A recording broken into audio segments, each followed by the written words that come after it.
Hey, what's up everybody? It's TJ with the Blessed to Build Foundation, and we're coming at you with another video that is sponsored by Sanctified Homes and Construction. Today we're going to talk about what are the pros and cons of new home construction versus an old house. So new home versus old home, pros and cons, okay? So first of all, we have to look at where your budget is, right? So typically, now it's not as crazy anymore because prices in our area for a used house are catching up to what the cost is to build. That's not everywhere.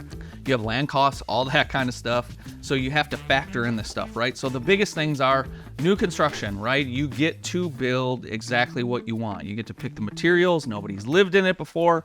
You know that it's built right to today's codes. Which, by the way, if you're in Wisconsin, our codes are super low compared to the rest of the country, right? Like, we're still building in like the 2008 standards, which is not much better than they were doing in the 90s and 80s. Anyway, so make sure, one, you're finding a builder that is going to take care of you and build to a better standard than just the bare minimum, because a code-built home is literally the cheapest home you can build. So, however, new construction, you guys get to pick everything. Nobody's been in there. Obviously, con is it's probably going to cost more money. So then we look at the pro to buying a used house is a little bit cheaper, right? But the con is somebody's lived there. You have no idea on how long mechanicals will last. Are there any warranties on anything? How the structure was built? What about, did they put enough insulation in? Is there enough airflow? Did they air seal it so it's airtight and you and your family live in a safe home? Unfortunately, a lot of builders still think we need to build leaky homes so that they can breathe, but homes don't need to breathe, right? Like, we need to breathe. We need to control the air coming into your house and filter out all the bad stuff, but bring in fresh air so that you guys have a safe, comfortable living environment. And we know this works because we have built homes with systems in place that people had terrible allergies, and then they're able to sleep better. They live better in their home. Their allergies and issues have gone way down by making sure we have a safer home. So obviously, pro to building new. Con for older is typically you just don't know what that material was. You're going to be able to, obviously, pro, like I said, have a cheaper build potentially. Now, a pro to me to buying a used house is if you can find something that needs a little bit of work and you're handy, you can update it and probably build in some equity with, they call it sweat equity, right?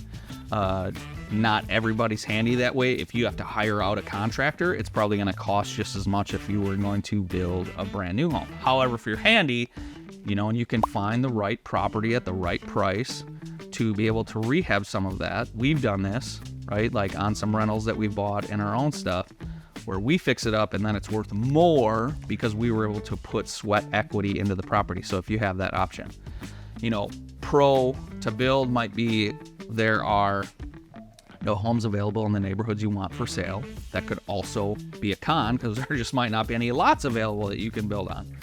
If you're looking to get into the country, it probably costs you a little bit more because we're talking well septic.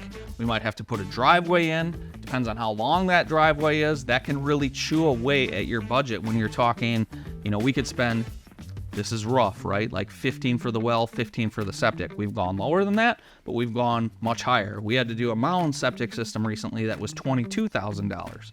So it's just rough estimate, let's say 30 for that. Depending on your driveway, we have to strip that. Then we have to put crushed gravel down. Then we have to put, actually we put breaker rock down, then we put crushed gravel over that on the top at the end.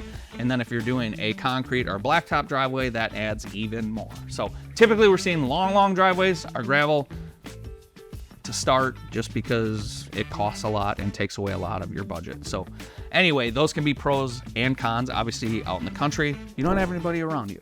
So depending on what your budgets are, those are all things you need to factor in and be meeting with your builder. So there's a ton of pros and cons to this stuff. I just kind of wanted to touch on stuff to get you guys thinking about that. Make sure you guys are checking out blessedtobuild.org. There's tons of information on there. You can also hit like, subscribe to the Sanctified YouTube channel. You can find them on Instagram, Facebook, LinkedIn, and there'll be links for all of this stuff so you can dive deeper into stuff like air quality, how to build homes better. There's a whole bunch of stuff in there that's useful for you guys. Like I said, we're more interested in educating somebody who's going to be a homeowner that wants to build a house. We want to make sure that you guys are doing the best for your family, making the best decisions for you and your family. And if that means buying a used house, cool. If that means building, awesome. We want to be a resource for you. We know we can't work with everybody, but if you have questions ever, make sure you're clicking around here somewhere. You can ask questions on the video. You can reach out to us. There'll be contact information. Anyway, in the meantime, guys, don't forget to raise your standard. We'll talk to you soon.